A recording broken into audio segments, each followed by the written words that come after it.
So hi everyone, today we're going to be talking about an important topic, that is hypoxic ischemic encephalopathy.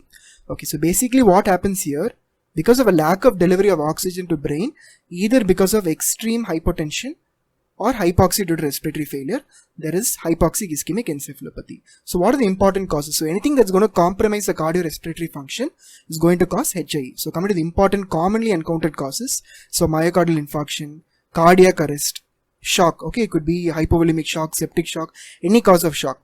Then asphyxiation, either due to hanging, drowning, strangulation, aspiration, respiratory paralysis like due to GBS, motor neuron disease, carbon monoxide poisoning, cyanide poisoning, okay, these two are going to cause histotoxic hypoxia, okay. So these are all the causes of HIE, common causes of HIE. Okay, so basically what happens in HIE, okay, what's the pathology? So remember that if you're going to return, okay, there is return of spontaneous circulation within 3 to 5 minutes, you can expect a full neurological recovery. But however, if the hypoxia ischemia is going to occur for more than 5 minutes, there's surely going to be permanent neurological damage. And remember that the brain and the central nervous system as a whole is more tolerant to pure hypoxia, okay, rather than hypoxia ischemia. It is more tolerant to pure hypoxia, and always remember that gradual hypoxia is better tolerated. So if you look at ILD patients, COPD patients, they are hypoxic for a prolonged period of time, but none of them are going to develop HIE unless they're going to develop an acute exacerbation. Okay, so that's because the CNS is tolerant to gradual hypoxia. Okay, it's only acute hypoxia which is going to cause HIE. Okay, so there are certain parts of the central nervous system which are either resistant or vulnerable to hypoxia. So coming to parts which are vulnerable to hypoxia, okay, so the hippocampal neurons, okay, the hippocampal CA1 neurons are extremely vulnerable to hypoxia, and the deep folia of the cerebellum.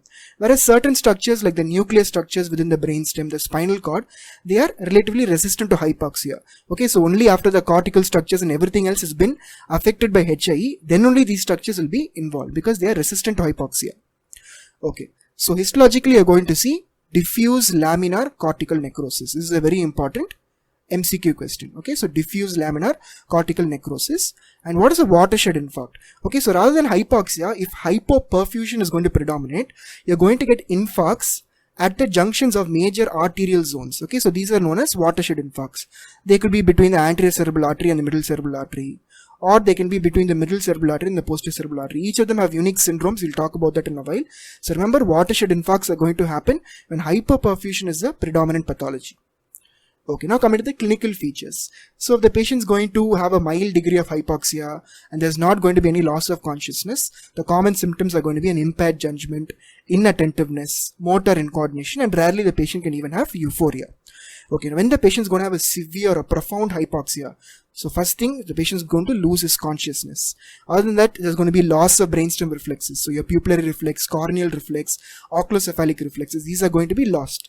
Decerebrate posturing, bilateral corticospinal tract signs. Okay, so bilateral Babinski positive. And very important, the predominant seizure type that's going to occur in HIE is going to be myoclonic jerks. Okay, and myoclonic jerks herald a bad prognosis. Okay, actually some patients might even have myoclonic status epilepticus. Okay, so you might even get myoclonic status epilepticus in HIE. And the patient might go in for a persistent vegetative state or an irreversible coma, and eventually the patient is going to go for brainstem death in severe hypoxia. Now, what are the indicators of poor prognosis? Okay, so when your brainstem reflexes are lost, like your corneal reflex, oculocephalic reflex, okay, it heralds a bad prognosis. Absence of motor response to pain. Okay, and bilateral absence of N20 component of somatosensory evoked potentials, and EEG, your burst suppression pattern. Very, very important MCQ. Okay, so what are you going to see in the EEG in HIE? Burst suppression pattern. This indicates there's an underlying myoclonic status epilepticus. Okay, or a non-reactive EEG. Both of these herald a bad prognosis. And elevated serum levels of neuron-specific enolase. Again, a very important MCQ question. The serum neuron specific enolase levels are more than 33 micrograms per liter. Again, poor prognosis. Okay, now what are the post-hypoxic neurological syndromes? So obviously, as we discussed earlier, patient can go for a vegetative state, patient can develop dementia, Next is Parkinson's syndrome. So Parkinson's syndrome is especially going to happen in carbon monoxide poisoning, because carbon monoxide poisoning is a predilection for basal ganglia involvement. Okay, so whenever you have Parkinson's syndrome as a post-hypoxic syndrome, you have to think of carbon monoxide as a cause. Then chorioathetosis, cerebellar ataxia, and next the most important is Lance-Adams syndrome. Very, very important MCQ question. So basically this is a post-anoxic myoclonus. Okay, so what happens is, at rest the patient's not going to have myoclonus, but whenever the patient is going to reach out to an object or patient is going to do some sort of motor activity, the myoclonic jerks are going to get exaggerated or triggered. Okay, so this is also known as action or intention myoclonus. Action or intention myoclonus. Lance-Adams syndrome is a very, very important MCQ question.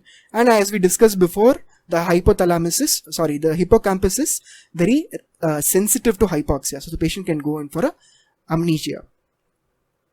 Now watershed infarcts. So like I told you, watershed infarcts are going to happen when the hypoperfusion is a predominant pathology. So if there's a watershed infarct between the middle cerebral artery and the posterior cerebral artery territory, you're going to have visual agnosias. Okay, like Balance syndrome, Anton syndrome. And if the watershed infarct is between the middle cerebral artery and the anterior cerebral artery, you're going to have man in the barrel syndrome. Again, very, very important MCQ. So basically what happens here is a predominant proximal muscle weakness. Rather than distal weakness, is going to be a proximal predominant weakness in the shoulders, the proximal arm, and sometimes in the hip joint, okay, in the hip area. So this is known as man in the barrel syndrome. Now, how are you going to diagnose HI? So HI is in the classical history of patient coming with cardiac arrest, patients going in for a coma. So this is a classical clinical background you're going to have. So what are the neuroimaging? Okay, what are the important neuroimaging things you have to look for? So cortical laminar necrosis. You're going to look for cortical laminar necrosis, watershed infarcts like we discussed earlier, and carbon monoxide, you're going to have basal ganglia involvement. So specifically if you want to say, there will be bilateral globus pallidus involvement in carbon monoxide poisoning. This is an important MCQ. And EEG, you're going to have burst suppression pattern. Again, it's repeated over here. Remember, burst suppression pattern means that there's an underlying myoclonic status epilepticus. Okay, now how are you going to treat HI? So the main treatment is restoring the cardiorespiratory function. Okay, remember, like we discussed earlier, if you're going, there's going to be return of spontaneous circulation within 3 to 5 minutes, you can expect a complete recovery. But once you cross that 5-minute mark, the patient is surely going to have some sort of permanent neurological issues.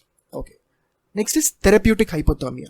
Okay, so the basis behind therapeutic hypothermia is when the ambient temperature is less, the metabolism is going to be low. This metabolism in the CNS tissue is going to be low. So that's the basis behind this.